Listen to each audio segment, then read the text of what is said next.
I'm James Jolly and I'm thrilled to be sitting down and chatting with some of my musical heroes. Welcome to this episode of Music Makers on Medici TV, a series in which we get to meet some of the most talented musicians on the planet. In June 2019, musical history was made in Moscow when a Frenchman won the piano category of the International Tchaikovsky competition for the first time ever. He went on to take the Grand Prix, the top prize for the entire competition. His name is Alexandre Kantorow, and he joins me for this episode of Music Makers on Medici TV. Good to see you again. Lovely to see you. Well, to start, I'd like to take you back to June 2019. Quite a journey. So is that a memory that's going to stay with you forever, or was it all a bit of a blur? There's a kind of a blur. I remember bits and pieces really of this moment. I remember distinctly the moment off stage of the Tchaikovsky second concerto before entering to do the Brahms, because it's a feeling I'll probably never have again, this state of mind where everything in the body is exhausted, but at the same time relaxed, and because there's no more pressure. Then the rest of the concerto is kind of a bit of a blur, to be honest. Because that was the end of the Brahms second concerto. That was the Yes. end of the... Basically, there was nothing more you could do in the whole competition. That was it. Yeah, that was the last notes of the competition. I felt on the moment relaxed, but now what I hear is, it feels like a lot of adrenaline is going. It feels even like the end is kind of a big sort of race, the last mile before the end, in a way, especially because the final movement is supposed to be like an allegretto and should sort of suddenly, after all the drama, feel a bit more Viennese. Here what I hear is like still into it, so it's really funny to hear yourself again. Yeah. Well, it clearly worked. Yeah, I know it worked. Well, let's go back to the beginning of your story, where it all kind of began. Yeah. You were born into a musical family. Your father, a conductor, Absolutely, yeah. violinist, Jean-Jacques, and your mother is a player too. Yeah, violinist too, also. And for the first years of my life, she was really the one there to take care of my musical education, because my dad was often playing concerts, and just heard him practicing, went to a few of his concerts. But yeah, she was really the one that carried the musical education, the normal education, school life also, because I think for them it was important that I shouldn't be mandatory musician in a way. They were afraid a bit of being a son of a musician, and how sometimes it can be a double-edged sword in a way. It opens a lot of doors at the beginning, but in the same way it can backfire very quickly. So they were actually a lot more focused on me having good notes and good grades in school, and music I loved sight reading. I loved the pleasure of... Was it always the piano? It was always the piano. I did try violin. I did my few days of violin. Supposedly the first day was pretty special. They were all like thinking, oh, of course he's gonna be the violinist. More as the days go by, it was worse and worse. Then I think the last day I was even taking it in the other hand, so it was my descent into hell with the violin. And I mean, there was a piano in our house. It felt a lot more at the beginning like a game, a sort of logic game where you have to read notes and find where they are on the keyboard, and you have to quickly assimilate that. And yeah, the real pleasure I remembered was reading time with them. And so I know throughout the years, it's this musical education that was so much in the background suddenly became more visible, and very gradually came to the center of my attention. But it was a long and quite slow process. But I guess that, with a violinist father and a conductor father, Yeah. You were exposed to a lot of repertoire over and above your piano studies. Yeah, a lot of repertoire, but in a very unconscious way. I remember really knowing a lot of works by ear, just by hearing non-stop my dad practicing, without knowing at all what it was, who Beethoven was, anything, because yeah, it was very unconscious. I was in a normal school. I wasn't at all also active in the musical world. I didn't know at all who was I would say, interprets of the moment. I didn't know a lot, honestly. It's just that the ears were still working and taking a bit like a sponge some things, and that's why it took, I think, so long. It had to be something that felt conscious and that I really wanted to do on my own. And then I started to really sort of dive into this world. And there's Russian blood in your family. Yeah. Where does that come from? Well, it's from a long time ago. It's actually, the name was with a V normally, and it was at the end of the 19th century that we had family, like the Jewish family, that they were from Odessa, and they came to France. I think, yeah, at the beginning of the 20th century, before the Russian Revolution. And the French administration messed up and added another V, so it made a W at the end. And yeah, we didn't have any connections of Russian family. Nobody in my family spoke it. But having grown up with actual Russian teachers, the first one was Igor Lasko, and then later on the teacher with who I still work is called Rena Shereshevskaya. And they both tried to give me, in a way, this Russian heritage transmission of knowledge that I think is one of the things that distinguish these cultures of music. And when I went to Moscow for the first time, it was 1 year before the competition. Rena, she took us, the whole class, to Moscow, and we went to concerts, we went to visit Prokofiev's house, we went to the museums, and it felt special. It really felt special. I don't know if it's psychological, if it's something still in the blood, but yeah, it's. I mean, do you feel a connection to Russian music, because you've performed a fair amount? Yeah, definitely. Probably also because, yeah, when I was 12, 13, Igor gave me a lot of Russian music also. But in general, also, I think, yeah, I've always had something, maybe a little connection to this music. I've always, from a young age, listened a lot to Prokofiev, listened to a lot of Rachmaninoff, listened to a lot of Rachmaninoff play his music and other music.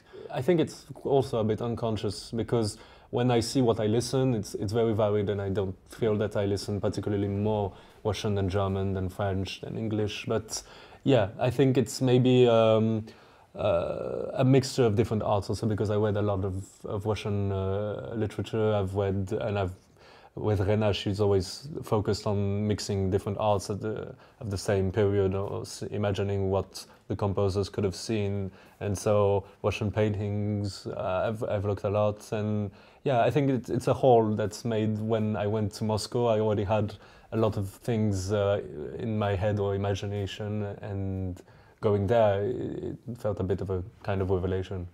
Because part of the sort of the rules of the competition is you have to play a certain amount of Russian music. But yeah. I think one of the most striking performances you gave during the competition was, it's kind of half and half, because it was the Stravinsky Agosti Firebird Suite, exactly, which is it's probably not quite as well known as the Stravinsky Petrushka movements, but it's an amazing piece. It's an amazing work.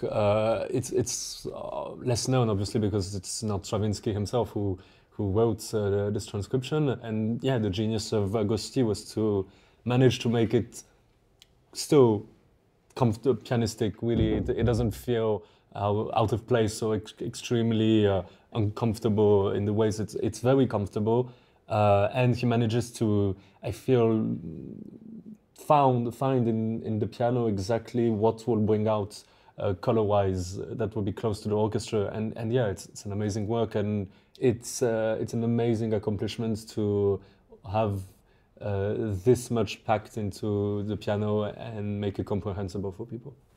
Well, let's talk about piano competitions, because your father won a lot of competitions. I mean, when did the idea of entering the Tchaikovsky competition? I mean, had you done any other competitions, or was this the only one? No, I had never done like a weird 3-round competition where you would stay in a place for 10 days, 2 weeks, and so it was really my first time.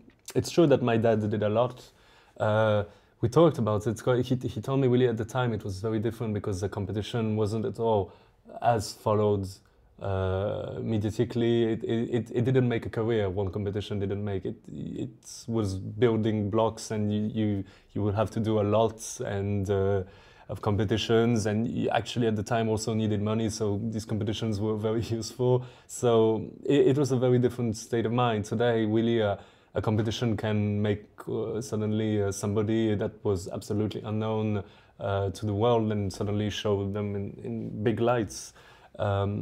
We had a very long dilemma about entering this competition. At the time, I was already very lucky because I had a record company, a BIS. I had my agents. I had quite a lot of experiences already with orchestra concerts. I mean, it was going well, and we were thinking, really, is it necessary? I know some friends or teachers told me maybe it's going to be even a disservice if it doesn't work well, and so I was a bit thinking vaguely about that. And I remember then seeing the competition Tchaikovsky 4 years before I went, and having this captivating moment where I saw Lucas Debargue. He was the French pianist at the time. Has the same teacher as you. Exactly. And at the time I didn't know Rena. I just saw him having something quite unique that everybody saw, and that made him, even if he wasn't the winner, the lights won him a lot. I was very curious about, okay, who is this person and who did he study with? And I got in touch with Rena, and she went to one of my concerts.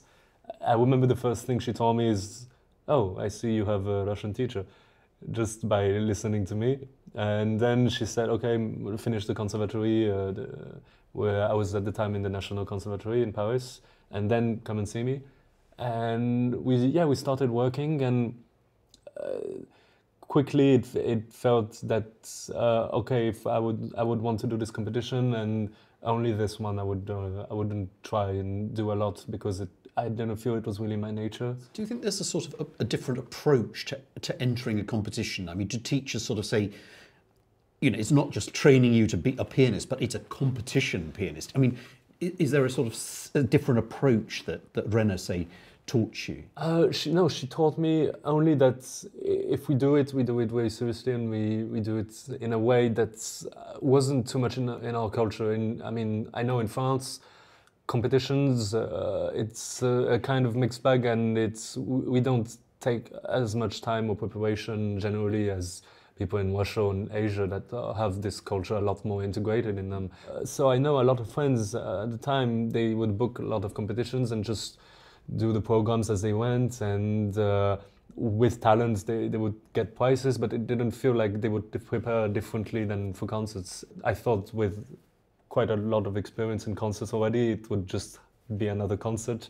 And she said, no, be ready, even if you have to play like you were in a concert, it won't be like that. And so even if you're sick, stressed, in a terrible state, you need to have, I would say, enough basis, enough reflexes, enough integrated automatically into you that you would still be able to communicate music and not just close up on yourself. And yeah, it was the first time that I took this much energy and time on works and pieces. I mean, we spent ages on the beginning of Chasse-Neige, for example, by Liszt.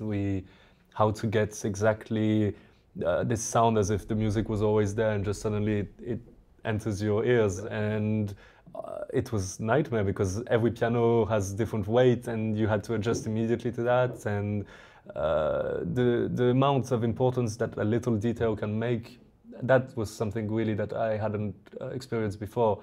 The fact that really a great interpretation would change only by these small amounts of time you will take that are very well calculated, or the time you will take to try and really focus on the length of a sound, or on the tone of a sound and the particular color you will create. This was something, quite unique. And on the other side, she was really mystic, and every week she could change totally her way of approaching. And She would always connect everything to Bach and symbolism that you would find in the Passions, and you had this weird mixture of opening enormously the liberty you could have in works, and at the same time having nearly military training in the actual work you would do on your hands. So I know it was unique, and I learned in these 2 years that we really spent preparing. I mean, enormous amounts. I felt really myself in only 2 years open up nearly more than I had for the past years. It's one of the things that struck me being in Moscow for the whole of the piano competition is how incredibly discerning the audience. There seemed to be a sort of natural understanding, and they seemed to have incredibly acute way of just sort of focusing on the artists they liked. I mean, they clearly liked you from an early stage, and there were a couple of your fellow pianists who the audience obviously liked. And the other thing that was interesting is during the day of each competition, the audience would change. So in the morning, it would be kind of the grandmothers with the sort of grandchildren, and then it would change. And by the evening, it would obviously be a lot of students and people who kind of sort of knew what was going on, as it were, from inside. I mean, did you sense the sort of the feedback from the audience? I mean, I sensed it on the moment where I was playing, and it was also, I realized how much important this competition was to life in general in this smaller place, area of Moscow. You would meet people that every block around the conservatory that they were going to listen, they would recognize, you really felt that it's important for the people that went to this competition to live a moment of history in a way. I felt it was really important. They didn't go to concert just because they just liked music, or why not because the education is like that. And no, you really felt that they wanted to be there to maybe experience some kind of great memory or great interpretation that they hadn't heard before. People would be very direct with you after. There were people that would say, no, you have a great feeling for Brahms, but I hated like Fauré, I hated something, and they would really honestly tell you in person. Or it's more than just us and a prize. It's really part of just a legacy, and it's important to respect that legacy. And suddenly, the weight on the shoulders were like, okay. Because I remember interviewing you with your fellow competitors at the. I think it was just after the final. The prize was announced, and you came and joined us. Yeah. And there were a number of it. And I got the feeling that actually you'd become kind of friends with it. There was a bit of camaraderie, and you kind of were rooting for each other. But obviously, of course, you wanted to win individually. But I kind of felt there was a real sense of a sort of collegial feeling. Definitely, there. And we still have, because it's a small world, and we get to see again each other in different festivals, different concerts. I mean, it's a unique experience to be. Actually, for the foreigners, we were 2 in the hotel room. So I spent the whole competition with the American Kenneth Warner, that was the 3rd, and I mean, it was tremendous luck because we did the whole competition together. And I mean, he was a lot more veteran, I would say, of competitions, because he had already had a prize in Von Cliburn, and he would really also take me a bit under his arm, say, okay, be careful of the piano brands, be careful of your hands, because they are always getting a lot more tiring than you think they are. So he would every night take huge buckets of ice from the reception and like say, no, pour your hands into this. So I mean, we were really all together, and I think even if we didn't, on the moment of the competition, listen really to each other, because I mean, we were all focused also on what we do.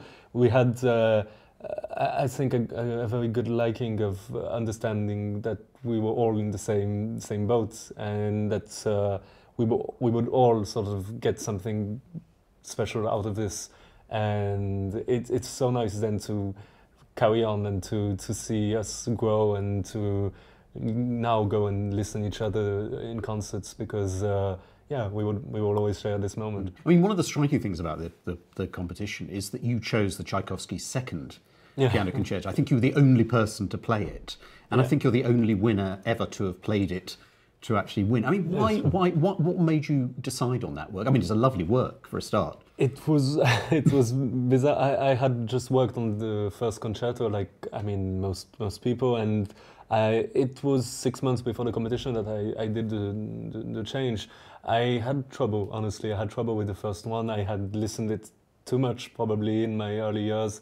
It was so hard to take out all the traditions, all the reflexes that I had, and yeah, I got stuck in it in a way. And I remember the day where I went into my dad's library, took out the second concerto score and looking at it, and immediately feeling so much more liberated by having, in kind of way, not to discover a new work, but it felt a lot more like suddenly, okay, everything is open, everything is new, everything is fresh, and I can just jump inside it. And so even if it's a bit more, it's more physical probably than the first in terms of endurance, but it's more natural on the hands and on the keyboard. And now that I've played it, it feels also in a way a bit more personal. It takes a lot more risk even on the composition side. I know people have disregarded it because of its length, because of its weird structure, because he keeps on doing the same harmonic marches and doing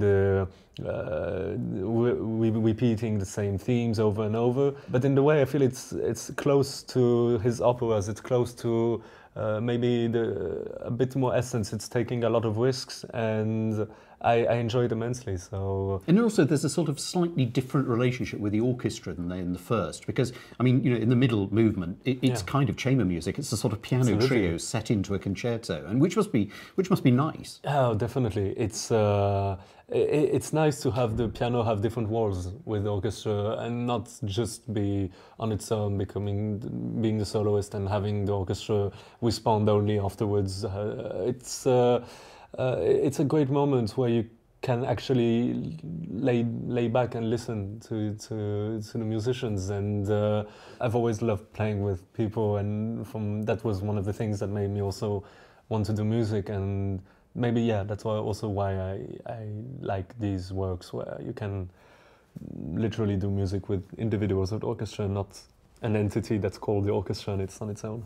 I mean, for a long time, French pianists had this terrible problem in that, you know, whenever they gave a concert, the promoter said, well, look, you're French, you've got to play French music. I mean, have you ever had that sort of pressure put on you? Because, I mean, if I was to say, if somebody said, oh, what is Alexandre Kantorow's centre of musical gravity? I'd probably say, well, probably Brahms, actually, not Ravel or Debussy. I mean, how, you know, what's your feeling about? I think today, with everything becoming a bit more global, it's changed a bit, but it's true. Yeah, I mean, I think it's like that it was like that for French pianists, but it was the same for Russian pianists or Russian musicians, where everybody thought that, okay, if we have them in France or if they are coming on a tour, they have to play, of course, Russian symphony because that's what they are good at. And we had the same for German, or I think maybe English also was like that. So I think it's a temperamental thing. It's also empathy thing. It's something where music and explore more stuff by Brahms. Yeah. And I mean, what's your sort of philosophy about growing your repertoire? Because I mean, you're young, you're 24, you know, you've got a huge journey ahead of you, but there must be expectations from concert promoters. I don't have a time limit. I think you need by this age to have done this much. And I like the idea of even if in big composers, not always selecting. I always found myself a bit grounded to some of the less known of these concertos. I gravitate, for example, Ravel. I would much more prefer to do left-hand concerto than the one in G first, or I would say maybe Prokofiev. I've done the second, but I would prefer to do the fifth one than the third. And between all that, yeah, to find some different concertos. I know this summer I'm going to play also Massenet, piano concerto, which was never really done. Ciccolini has recorded it. I think there's another recording, but it was very, very seldomly played. I think you need to have a balance. Of course, you cannot blind yourself and not go into these masterpieces because they have stood the test of time, and they have had them. If they are this important, they were this important to other composers that took on them, and it's a bit like a canon in a way for Western music. So of course there's some things that I want to do and that I will do. It's just having a balance between curiosity and then diving into risky stuff that everybody does. I think in whatever is your planning is, it's must always come from a feeling that you're at the right time to do something, and you have something, you feel that suddenly you have ideas that come, or you feel that this is now what I want to do. The repertoire is so vast that you will always find pieces that you are suddenly attracted to, and I think we shouldn't go against our instinct in this regard. Yeah. And how do you balance sort of within your repertoire, solo stuff, concerto stuff, chamber music? I mean, do you try to keep a sort of mixture of that? You can only grow with everything together. I don't feel that. I feel that you get different kinds of experience on the recital. You have, because you're the only one playing, you can go a lot deeper on the control of time, the control of the sound, on emotions. You can plan a lot more, you can work a lot more. You have a lot more time to prepare generally. The concerto has this more of a rush of adrenaline, and you have to adapt always, because whatever you have planned, you have 70 people that will be moved by a conductor that has maybe different ideas, and presumably you don't have a lot of time actually to rehearse exactly them together. And because you have this little time, it often feels that everybody has to sort of try and not be too stuck into their prepared positions, and you get enormous experience of how to manage a concert, and how to still make music in a way that you would feel satisfying to you, even with a whole group. And in chamber music, I mean, it's for me kind of a medicine to being on your own and being traveling on your own. It's the moment where you can really enjoy the strengths of a group, which is when it works a lot more than the individual strengths. And this is really a joy. And I know also singing was something that I was never used to do, work with singers, and I'm starting also to work and getting enormous amounts out of that, amounts of associating words and poetry to music, and it's the mixture of arts is always great, because you get to I would say understand more by associations and comparisons on music that is very hard to communicate and to think about, because it feels like an incomplete language where there's rules, but they are a bit hidden and they are a bit subjective, and to ground yourself, it's nice to have other art supporting it. Mm. I mean, one of the things that struck me in Moscow is all that array of pianos that all the competitors had available to them, a whole kind of slew. It looked like a sort of piano showroom at times. I mean, do you have a favourite instrument? Because, I mean, one of the things about a pianist is you travel around the world, you can't take your instrument with you. No. So you basically have a sort of maybe one or two to choose from in certain concert halls. I mean, how do you manage that? It's a great mystery on what happens on the moment. We had 5 different brands of pianos in Moscow. I don't think there's a particular type of brand today that is just does better pianos than another. I think they are, especially today, more and more taking from each other to have a standard model, generally a bit more.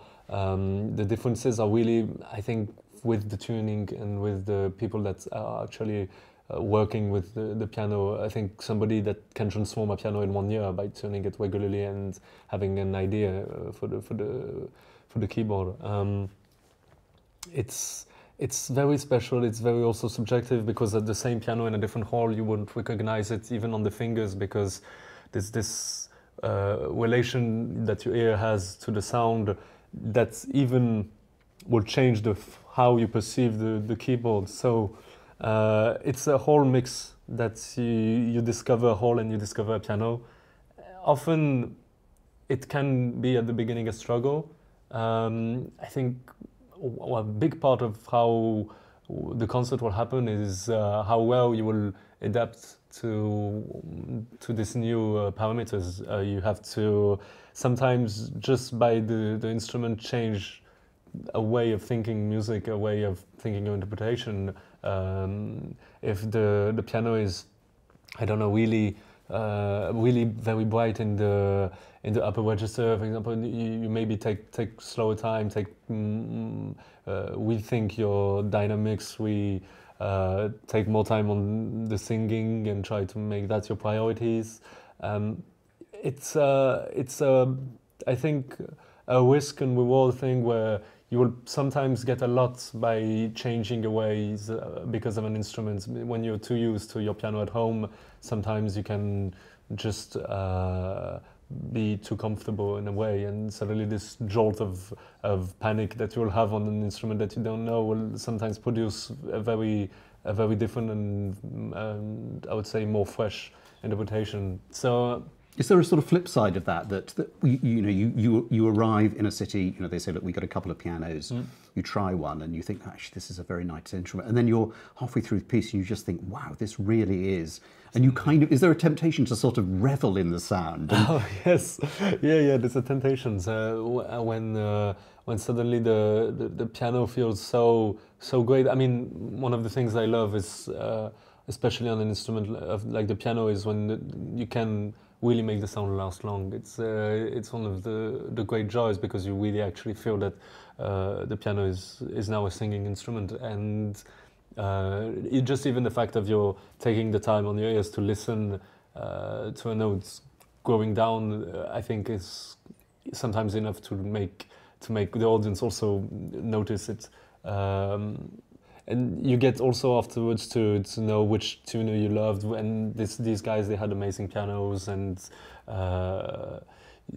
you build also an sort of ideas of type of instruments that are preferred for you or for different repertoire. In a way also I sometimes get why some pianists after a while manage to bring their own instruments. I mean, there's a relationship you can grow that's like a violinist on his violin.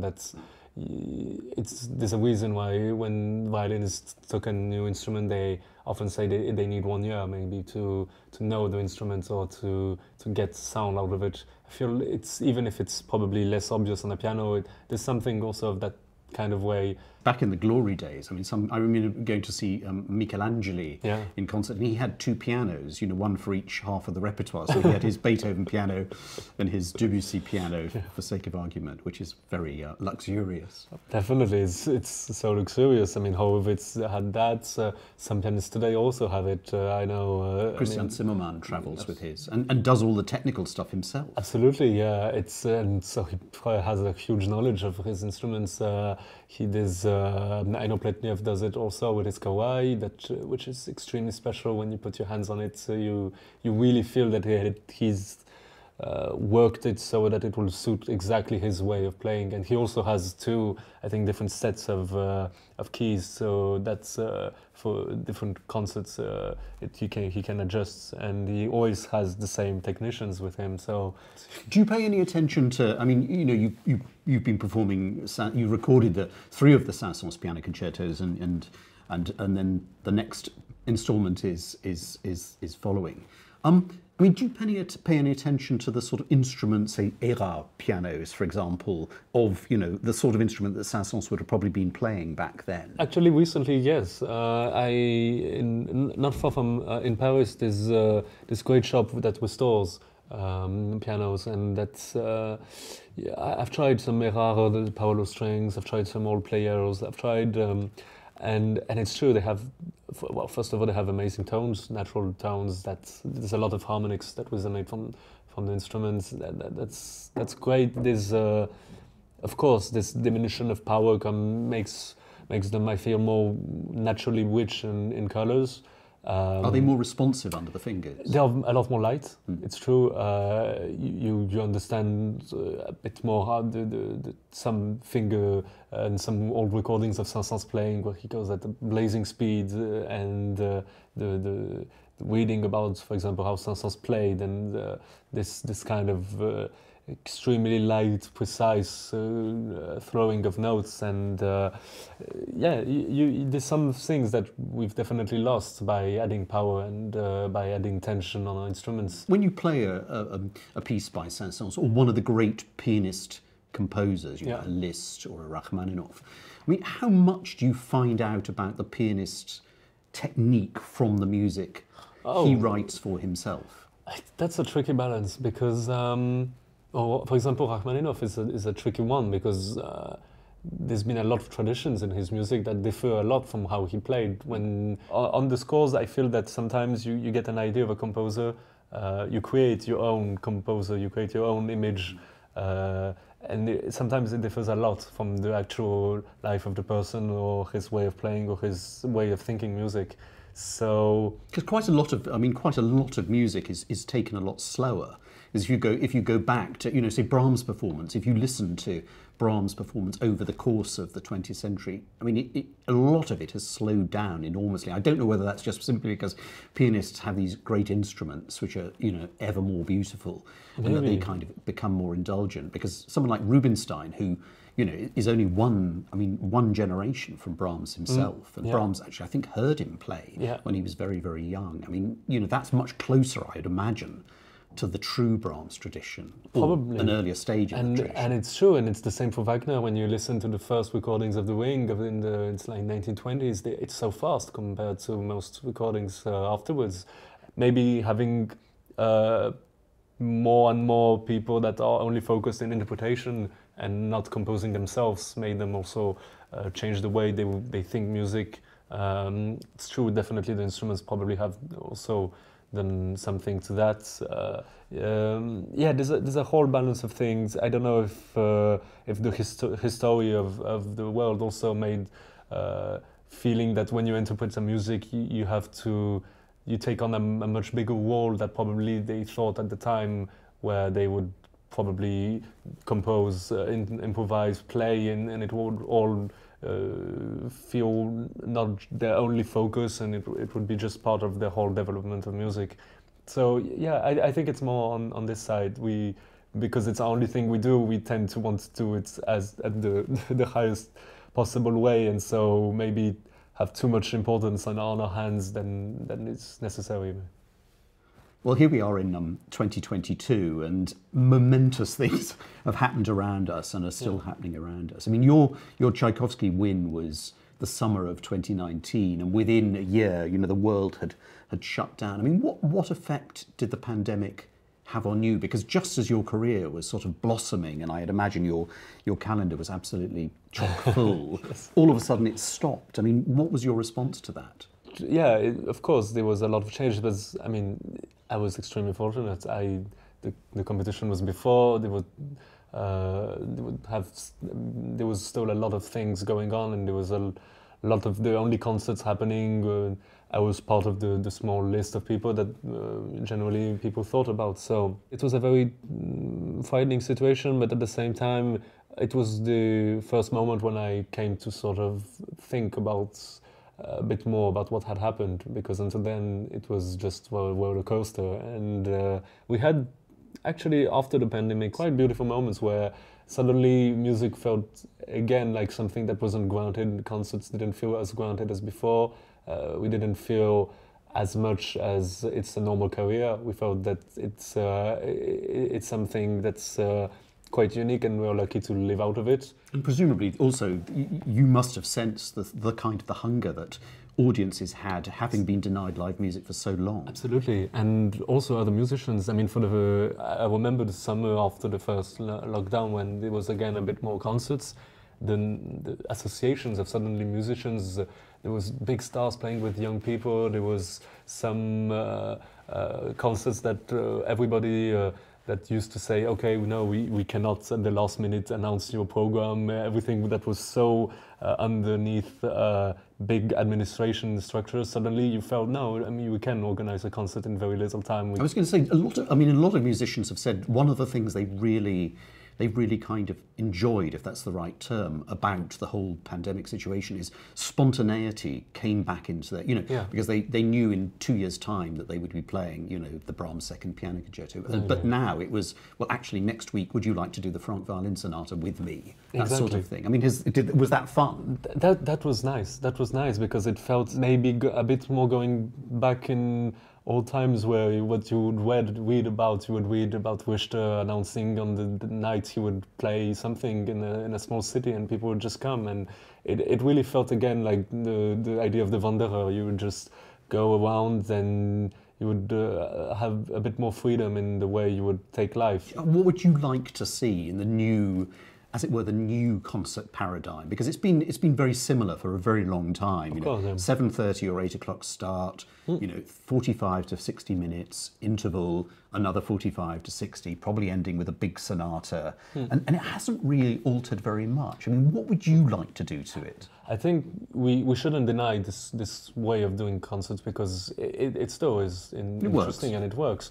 I think we should be a lot more just open to other genres at the same time. We could have these 1 hour concerts of suddenly some interpret arrives, he has everything, I mean, a whole program on the certain journey or certain musical idea or extra musical idea and just play it in one go. And I think also audiences, I don't think they would mind if not knowing exactly what somebody would play before. I think it would be nice also for us even to really carefully think 2 days before the concert what I really want to play in 2 days, not just something that I announced 1 year ago. Maybe I would want to play something else in a moment. And I also think it would be nice even to have, I don't know if this is like concert marathon, but to have these things where you would have long evenings of little bits of music creations, bits of symphonies, bits of chamber music in the same thing. Also, I think that it would be nice to maybe follow the examples of rock concerts to have first parts by other people, by younger people that aren't as known. I know that, for example, I mean, we're lucky the National Conservatory in Paris is next to the Philharmonie, which is an amazing hall, and there are stuff between the two that are linked, but it's still too rare. It's a bit of a vicious circle because the things you can only learn when you have these great halls, these great orchestras, and you don't get a chance to play with them. If you don't get a chance, there's some things you won't get naturally, and you can't evolve. So it can be a bit tough, to have this breach and this wall that blocks. Yeah. I mean, what's your feeling about talking to audiences? I mean, breaking the kind of barrier between you on stage and the audience. I mean, do you explain sometimes in your concerts why you've chosen a piece of music? Oh, it happened. It happens. It's quite. I don't know. I'm still a bit conflicted about that. I don't know if it's more powerful to just play and not put too much words on it. I don't know. Maybe it would be, I don't know if before a tour, a recital tour, if there's a new program, maybe announce it, do a video before, do something before. I don't know if on the moment of the concert it's a good thing to necessarily impose words on music. I mean, I know for my part I'm a lot worse with words than music, so sometimes I think too much talking will probably destroy in a kind of thing that the concert has a little bit of magic when there's just somebody entering and playing and you can take whatever you want from it. I mean, here we are, I'm interviewing you, we are operating in the sphere of language, not music. I mean, that must have been something that sort of entered your career post Moscow big time. You have to play the media game. Well, you don't have to, but it's probably a good idea to do that. Yeah. I mean, was that something you had to kind of sort of, steel yourself to do, or did it come naturally? I liked just talking to somebody and talking about music, so that didn't feel at all like a strain.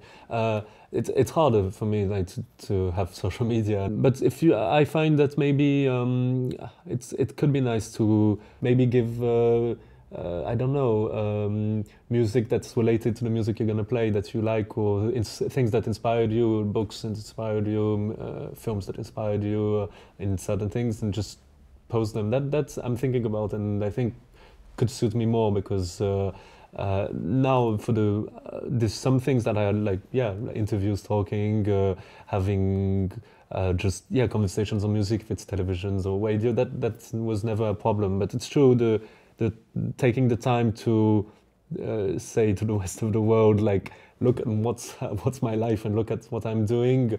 I know it's something that's starting to interest people.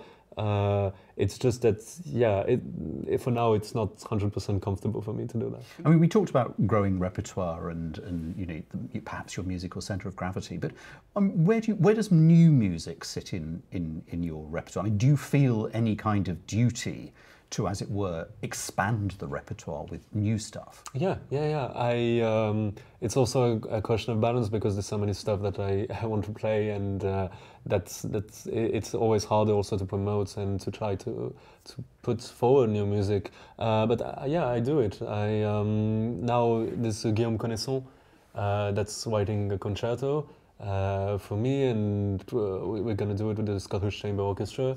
I think it's incredibly important to show it. I think it's also the only way that we connect, firstly, with the composer. Something that's we can't do with all the general stuff and standard repertoire.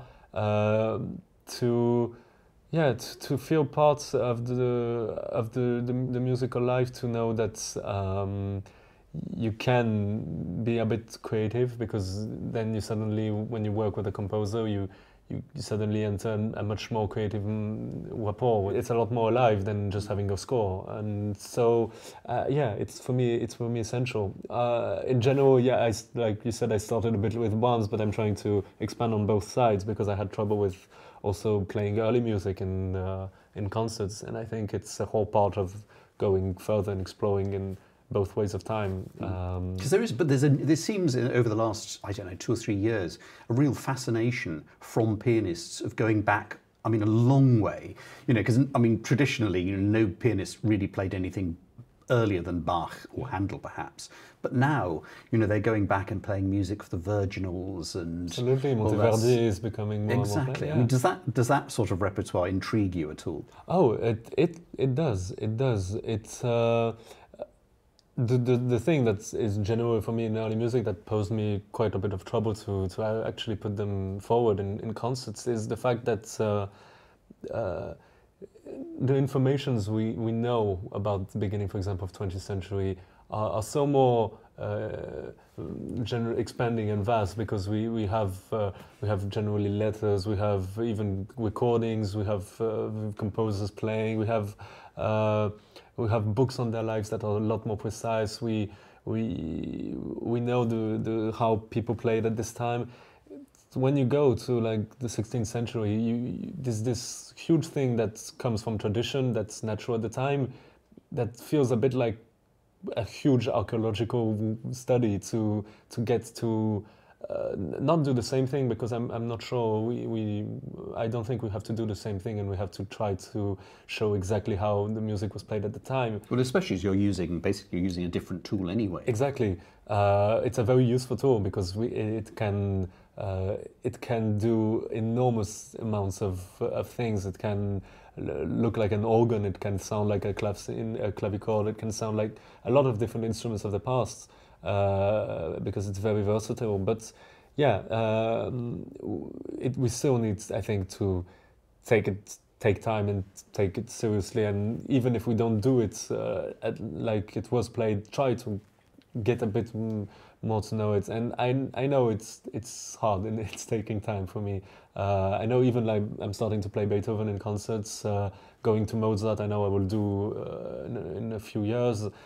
These are things that for me are essential, but still it's hard to feel comfortable in that you found something that's worthwhile sharing with music that's so far in time. Do you have a sort of a favourite pianist from either the present or the past, who you kind of look at the way they handled their career and how they developed their repertoire? You just think, well, yeah, that's kind of the way I'd like to do it. Yeah, there's quite a few. I mean, I like Sofronitsky very much. I like this playing of him that's at the same time it feels extremely improvised on the moment and extremely spontaneous, but it's always still thought out, and he's very a very deep musician.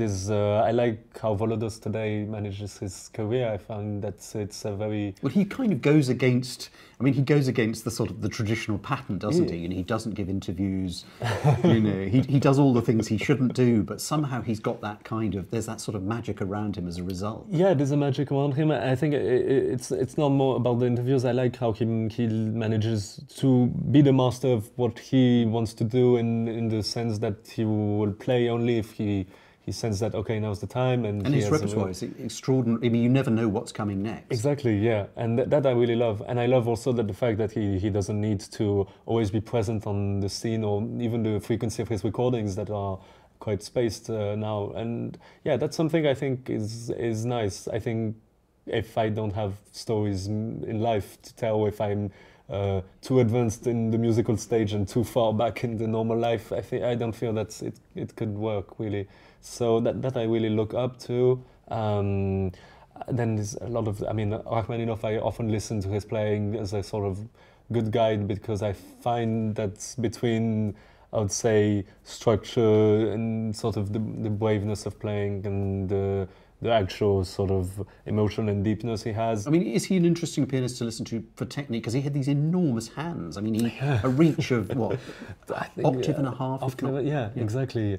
I mean, yes, it's incredible to technically wise, but it's really about, I think, the timing that he has. It's an incredible timing. It's as emotional as maybe Horowitz would take time, but without the sort of, I would say, sometimes the craziness of the time taking in Horowitz. He has this way of, for a phrase, to still keep it in rhythm, and he knows when to, then he will take time, and it works. And because this is something that's there in the timing, and that's really something I look up to. No, otherwise, I mean, there's a lot of different pianists that I would listen to. There's a lot of also different musicians that aren't pianists that I look up to and I listen to. I know in conducting wise, I love Golovanov. He's called. He has these amazing interpretations of, for example, his Wagner interpretations are, for me, even more insane. His Tristan is even more insane than Fort Wangler, and a lot more feverish. And I just kind of explore and trying to suddenly find things that appeal naturally to me. Yeah. You were very lucky to start recording at a young age. You were in your teens. You have an amazing record company, the Swedish label Beasts, run by the inimitable Robert von Bahr, who had faith in you from a very early age. I mean, do you enjoy recording as a process? Because it is an odd thing. A friend of me told me that for him, recordings is the best way of I would say, practicing and learning, because it's true. It's never the same. After you've done a recording, there's things that suddenly feel integrated by the fact of repeating, and each time you have still the pressure of the microphone, and it's not like playing and practicing at home. And it also, I mean, it must be a rare opportunity for you actually to hear yourself playing, because, obviously, if you're playing it, you can't hear it. And it's a terrible moment. but yeah, because I also try to do, for each recording, I do the editing myself. So I don't do it on the computer, but I take all the wash and do the plan on the score, and it always takes like at least 1 week, and it's a very painful process where you get very paranoid, and you start off okay, and the more you get to listen yourself, the more you get attention to details that aren't important, and presumably you have to make the decision, do I want perfection or do I actually want personality? Yeah, exactly. And but it's a good process, and what I really love with Bis, and I was so lucky from the first record we did together, is Robert told me really like, okay, you have freedom, you choose whatever you want to do, and and yeah, we won't question it and we won't go against it. So it's very liberating to know that you can choose whatever you want to record. You can do it, and I love the sound engineers that this works with in general, and the sound engineer I've worked with from the first record, he's called Jens Brown. He's absolutely phenomenal. So he's sometimes the I would say the most objective musician in the room, because he will even with orchestra, when we get too much into it and we lose consciousness of what we do, he's there to help us. He's a bit of a psychologist also. Because as a performer, you must have a different perspective on the sound, because you are sitting, you know, as it were, at 90 degrees to the way the audience will be receiving the sound. Oh, absolutely. I think it's extremely different, the image and what we have from the stage. I think this is one of the hardest things we have to liberate ourselves, is to still understand how the body must play, and to understand that it's not exactly what you're receiving, but trying to conscientize exactly what the people are hearing. It's all a very tricky part, I think, to have this much consciousness on what you're doing. Sometimes it goes against yourself, sometimes it helps. But what I like about a recording, and I think more and more, is the fact that it should be a special occasion. I think it should now more and more. I think that not every recital, not every program or concerto I play must always get a recording. I think it should come at also a right moment where you think, yeah, I've got it. I think I want to do it now. And is that a moment you sort of instinctively know that you've kind of passed some kind of milestone? You think, actually now I really feel comfortable in this piece of music. I think I've got something to say, yeah, and it's sort of come together. It's gelled. Yeah, it's a bit instinctive, and often you cannot have it, because the moment you feel it, it's never the moment exactly where you will record it, because a recording has to be planned. So it's a hard balance to know that at the time of the recording you still need to keep fresh, and to still have the piece you're wanting to record still there to captivate you, and not be just like the blasé thing you do after a whole recital tour. So yeah, it's tough to plan. I liked sometimes the idea. I know Pletnev did that. He recording of some things after a recording he did. Well, I think he just said, "Oh, maybe I should do this," and he hadn't played it for ages, but suddenly he plays it and it's recorded and it's great.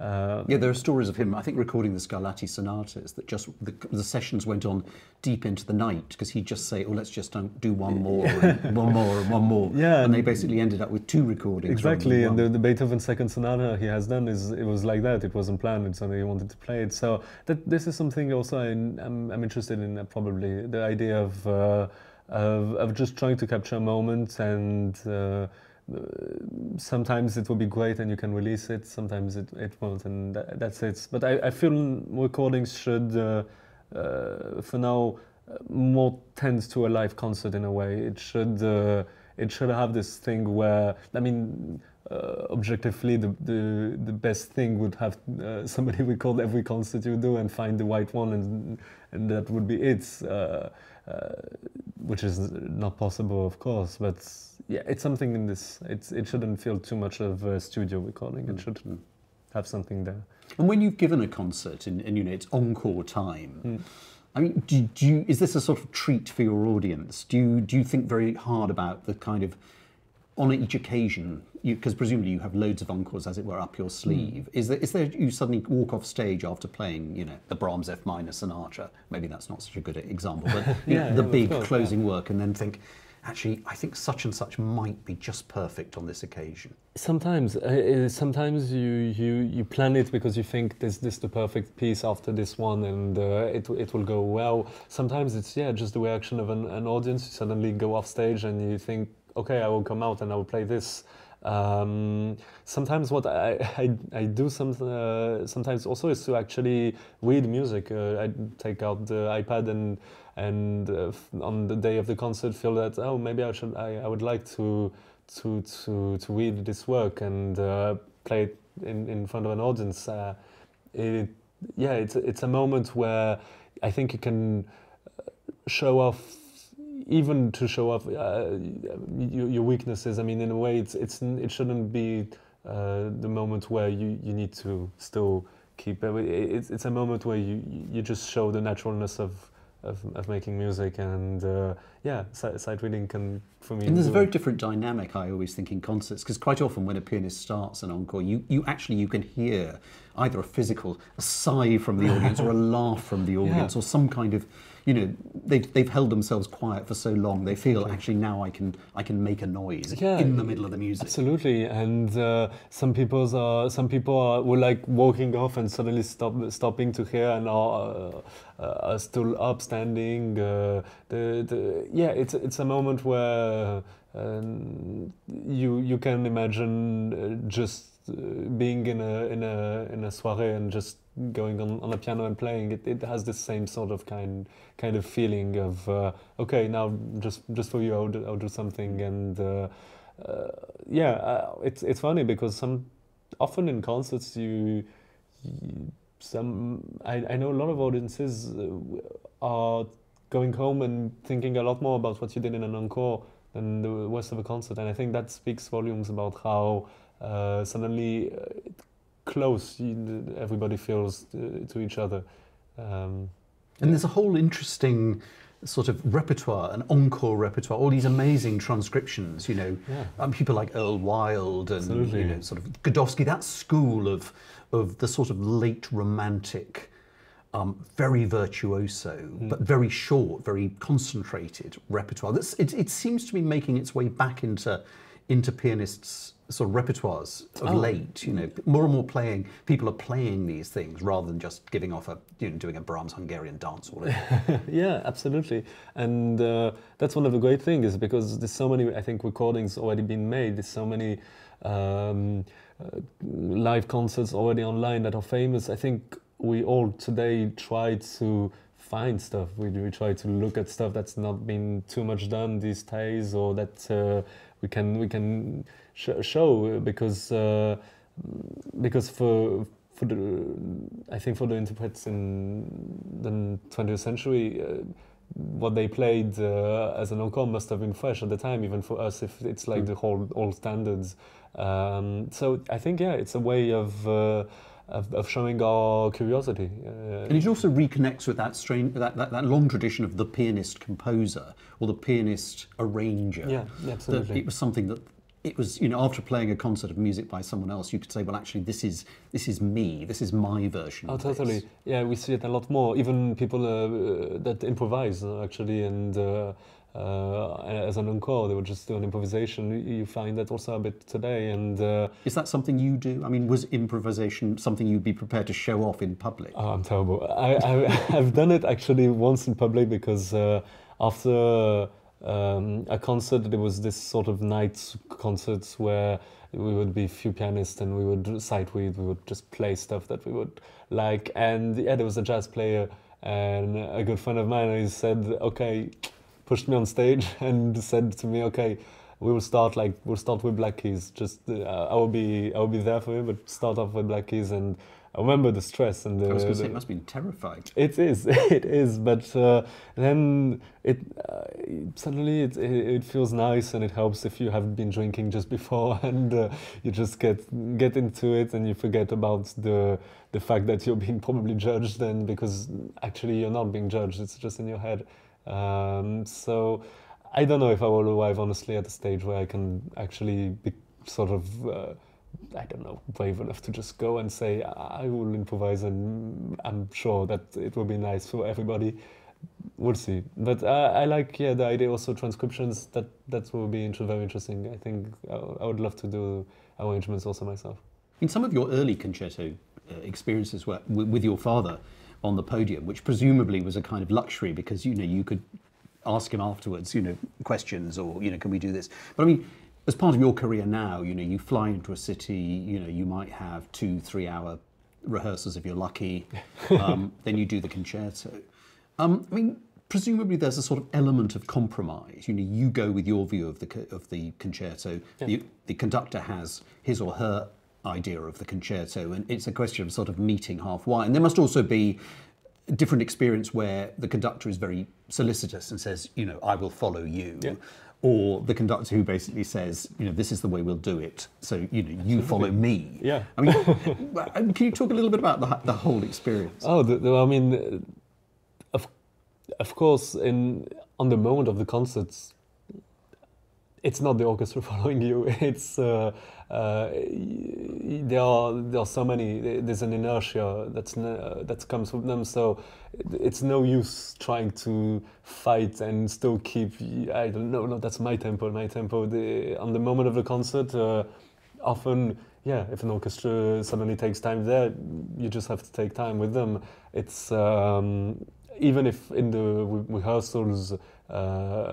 The conductor and the orchestra are very careful to follow you. On the moment of the concert, things happens, and it's part of the excitement.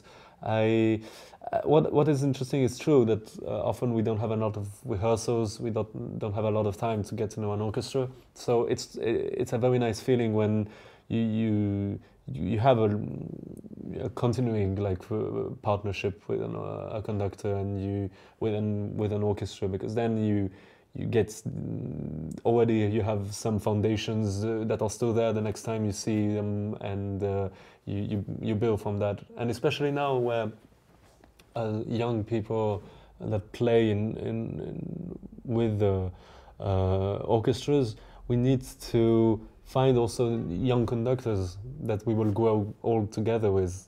I think that's one of the most interesting things, and I think we all have ideas of partnerships in famous conductors and soloists, and I don't think it happens when just you play with a big name that's already established. I think it happens, this partnership, really mostly when you find two people that are at the same point of life together and that will probably find connections and grow older together. And that's really something I look to.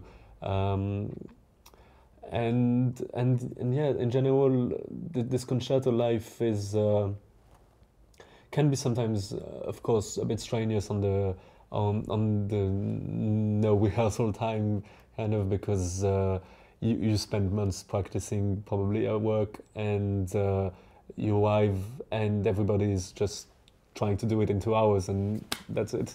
And there's some frustration that can come from that at the beginning, where you have so much ideas and you have so much that you want to like really take time to like, okay, this instrument, I had this great idea, and you can't because there's a constraint of time.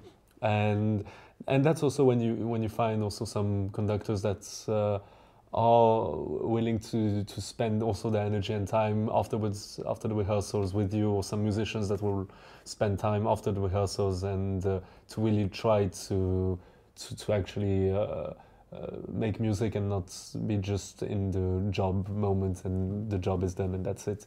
So yeah, you have amazing surprises and you have some deceptions, and that's the life. Yeah. I mean, one of the results of winning the Tchaikovsky competition is that I assume that your concert life in Russia sort of grew quite a lot. I mean, you must have worked with lots of different conductors and different orchestras there. I mean, did you learn stuff that the sort of the Russian orchestral tradition brought to, you know, war horses, that actually you thought, well, actually no, if that's the way, that's an interesting way of approaching it, which in the West we'd never even considered. Oh, of course. I mean, I would say there's a weird paradox in Russia where at the same time the orchestras don't have syndicates like we have in the West. So sometimes like this, we don't care about the hours. There's a lot more disorganization in a way where everybody's turning late, but it's fine, and it starts, but it will last longer. At the same time, there's often a lot of concerts that happen with the least amount of rehearsals possible, and you would suddenly arrive and you would, on the day of the concerts, and you would have to just play 10 minutes with them and not even have the whole time of the concerto, just do bits and pieces and suddenly go and play. It's sometimes a bit weird, but it teaches enormous amounts of actually how you can all, if you're stuck to your seat and you all like are really sort of scared of not having practiced enough, sometimes you have amazing moments because everybody's on their edge, on tensed and ready to really listen because they don't even know exactly 100% your parts and what you're going to do.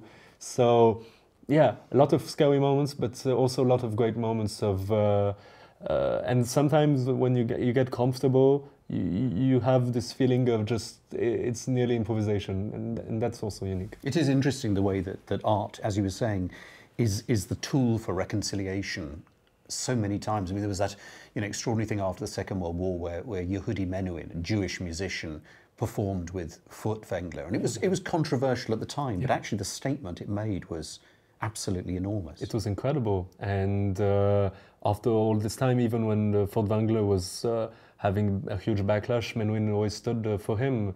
There's also this great example of von Cliburn winning the first Tchaikovsky competition during the Cold War, which could never been thought of at the time, and which was a huge statement. And thanks to that, we have some amazing moments captured. And von Cliburn is still today, I think, one of the most important figures in Moscow.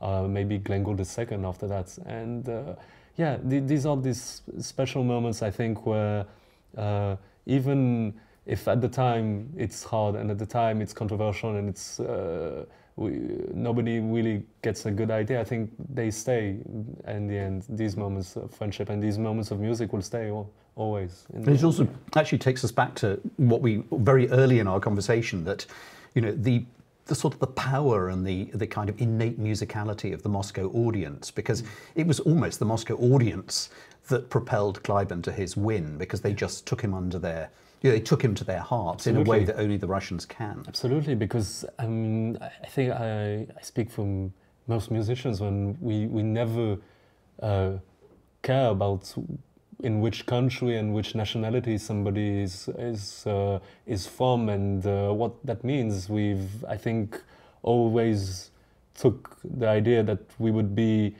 yeah, maybe it's exaggerated to say that, but citizens of the world.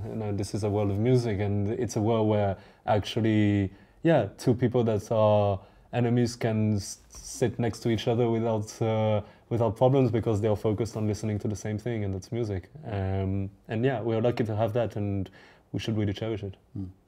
So what does the sort of short-term future hold for you? Are there things you want to sort of tick off your list of things you'd like to do? I mean, in terms of, for example, like recordings, I know that I want to finish like the Brahms recordings that I've made with the sonatas, because this is Brahms' very early age and is at his most, I would say,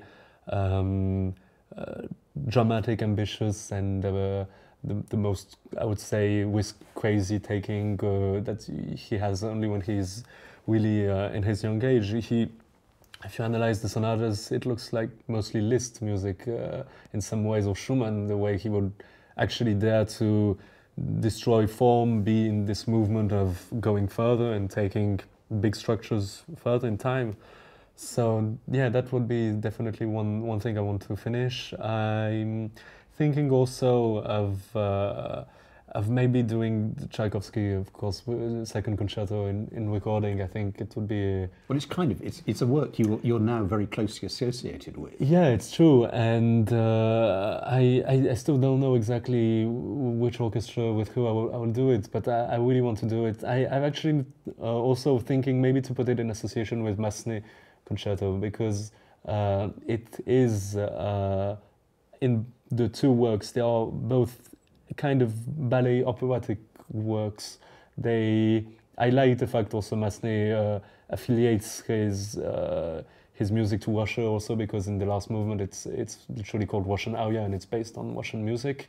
And they have these moments of solo chamber music. They have these sort of personal, I would say, lavishes of just great tender moments, and they are not afraid of being emotional, I would say. Now, the last question, which is something I'm going to put to everybody in this series of interviews, is: if you weren't a musician, what do you think your your other profession might have been, or your alternative profession might have been? Well, it would definitely be something to do with science. I'm pretty sure. For a long time, and still do read a lot about astrophysics. It's something that always fascinates. I don't have sort of the courage of the sense of sacrifice enough to be actually an astronaut and go out there in space. But yeah, I would probably try to have done studies in physics and maybe hope to like understand a bit more about the universe and try to help people like sending off ships or being with the teams that will try to think what's now the future. Can we actually try to can our technological advancements will allow us maybe to one day go to Mars, even if it's like small steps, or what's our understanding about actual space-time and the fact of reuniting the theories of gravity and the theories of quantums that are the goal of maybe every scientist in the world. So yeah, something like that. I'm not sure I would have been really this good at it because I was, I think, good at I was good in logic and applying formulas, but in the creative sense of thinking sideways and thinking off the ground, this is hard and this is what's needed, I think. So yeah, it would have been a surprise probably. Well, Alexandre, thank you so much for giving us your time and your wisdom and your thoughts, and best of luck with well, yeah, thank you for coordinating everything, and yeah, really appreciate it.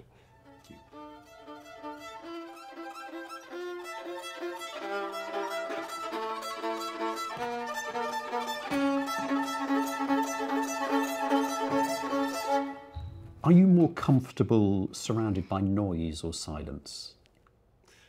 Probably silence, yeah. If you could choose the sound of your doorbell, what would it be? I mean, what is your ringtone? Oh, ringtone. Ringtone on my cell phone, every call is scary, so maybe the music of Psycho in Hitchcock. What's the sound you wake up to? Oh, sounds of nature would be the best. Feeling of, yeah, being high in the mountains. If your life was a movie, what would your theme song be? Either Vangelis in Blade Runner. What to you is the most relaxing sound? Something cooking, like a chicken being cooked or something. And what's the most irritating? Irritating. Drop of water falling in the sink. What sound reminds you most of home? I would say a mixture of, yeah, it's I don't have a sound, it's more like the smell of something baking and conversations of laughter and just before you open the door. You know. What's the first sound you remember hearing? I think the first sound I remember, I think it's the ducks in the pond where we would used to go with my granddad, like he would feed the ducks, and I think it's the first thing I remember. What sound makes you think immediately of a sort of happy memory or a happy place? Maybe tuning. I don't know, the tuning of instruments. I don't know if it's a happy place, but it's certainly a place where I would want to be at the time.